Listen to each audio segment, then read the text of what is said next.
Welcome to Climate Quickies, bite-sized nuggets of climate goodness from our TEDxLondon experts in under 5 minutes. In this week's Climate Quickie, we hear from Xiaojun, Tom Wang, who grew up in the Chinese province of Shanxi, the world's largest coal producer. Each year, more than 1 billion tons of coal are dug out from underneath Shanxi's mountains, helping heat and power at least 24 other provinces in China.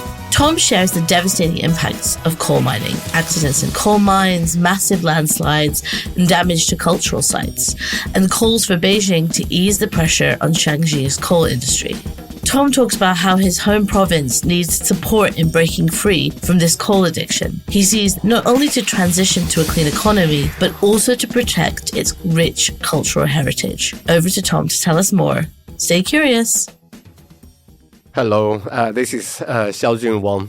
Most of my friends outside China call me Tom.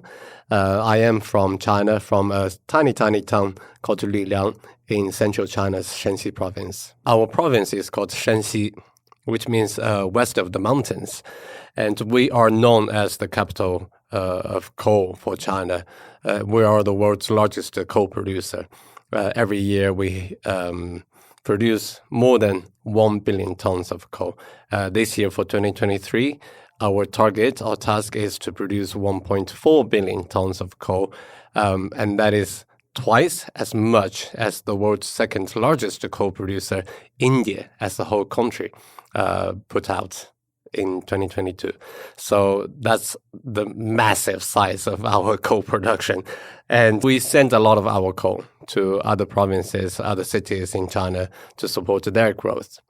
But we are paying for that kind of mining and coal burning in our province. We have some of the worst air pollution. We have some of the worst natural disasters related to coal mining, such as, for example, water pollution, soil erosion, soil degradation, because acid rain or coal dust get over the farmland and then crops will just stop growing.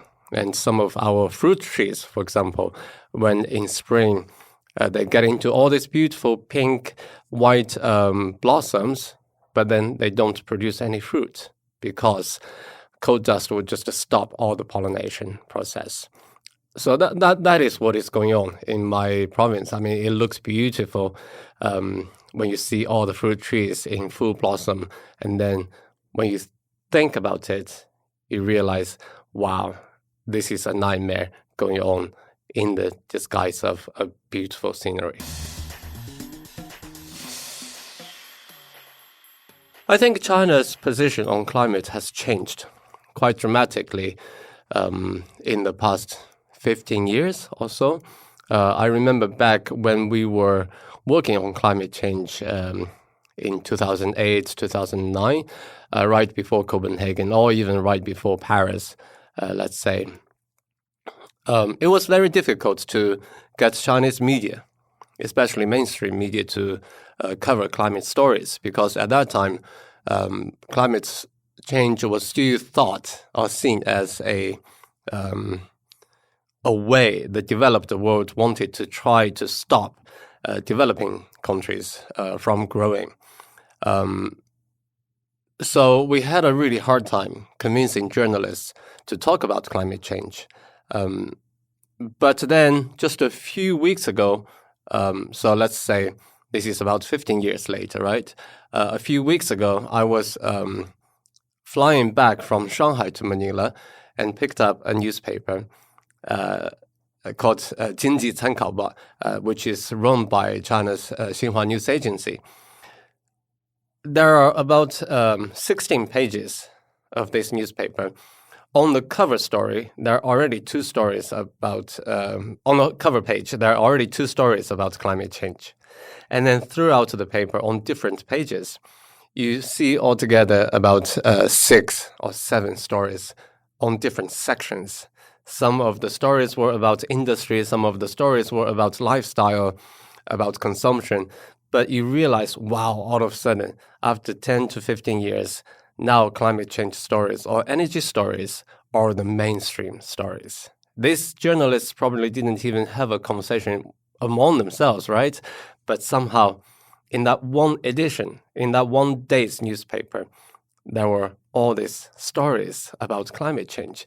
And that gave me some goosebumps. And I just thought, wow, things have really changed.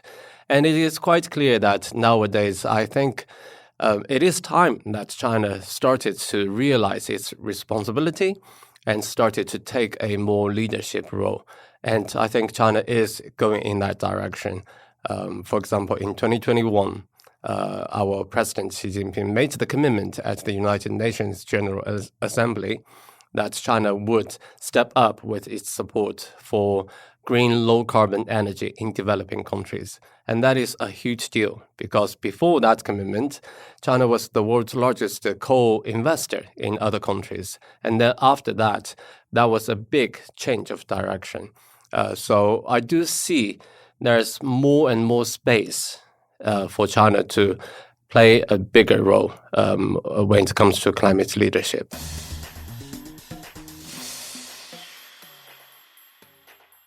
Things are happening within China, but people outside China don't really read about them because there is such a big gap between Chinese media and the rest of the world, really. For example, at the moment, Chinese readers are probably not really very aware of a lot of the climate crisis going on outside of the country.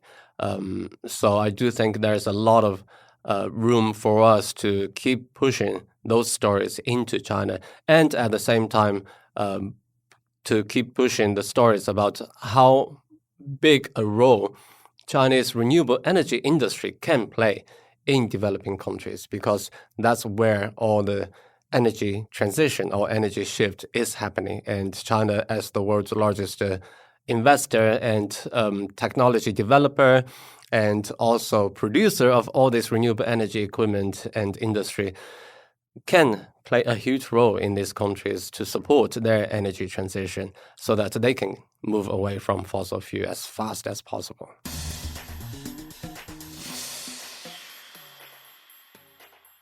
When we dig coal, when we mine for coal, and in my hometown, for example, we even wash coal. And so that, like that kind of coal would be clean, or that coal would burn without letting go, or, like releasing so much solid pollutant. But also at the same time, we also transport coal. A lot of the coal goes out of the province, and we burn coal, of course. And that leaves behind, as I was saying, like soil erosion, water pollution, air pollution, farmland degradation, and also roads are getting damaged, people are getting killed, young children are dying as well. So that by itself is just such a huge cost that is currently not really reflected in the coal price. When other provinces or even other countries, our coal from Shanxi province goes out of the country, goes all the way to America, goes all the way to the Philippines, where I live nowadays, and also goes all the way to the UK. So people do not really realize when they burn coal in these places, there are so many people suffering from the root of coal mining and coal burning. So that is definitely the very first reason why we need to phase down, if not phase out, coal as fast as possible. And then at the same time, for me to be living in the Philippines, we actually go through direct climate impact almost every week or every month. The saying in the Philippines is, we used to be able to name all the typhoons in 1 year with within, not even all the 26 alphabet letters, but nowadays they're not enough. We have to start all the way from A again.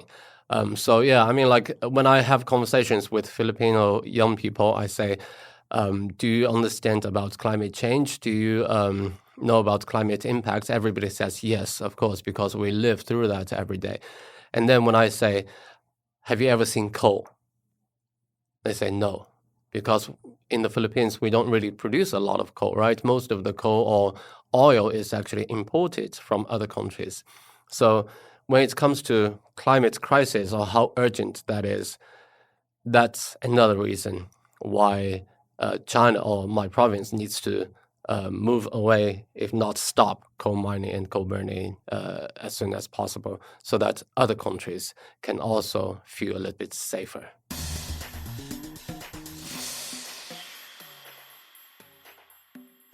The very first win was that back in 2005, China was one of the world's first countries to have a renewable energy law.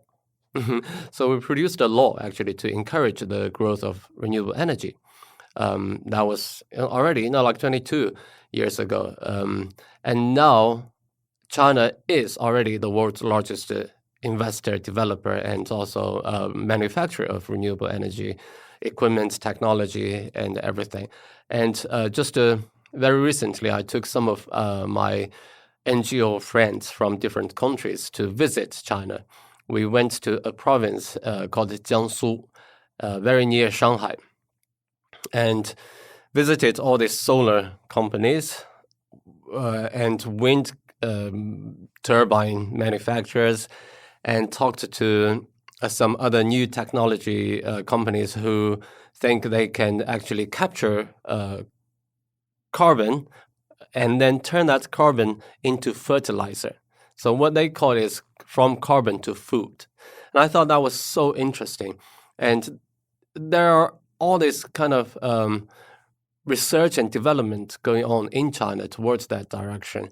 And that kind of mentality shift, as I was saying, both in the government, in the industry, in media, in the public, is just tremendous. And that I think is probably the biggest win ever, really, for me as an environmental activist. The best thing you want to witness is how people change, how the industry, like the money seekers, actually change their behaviors because they see there's more money in the solution.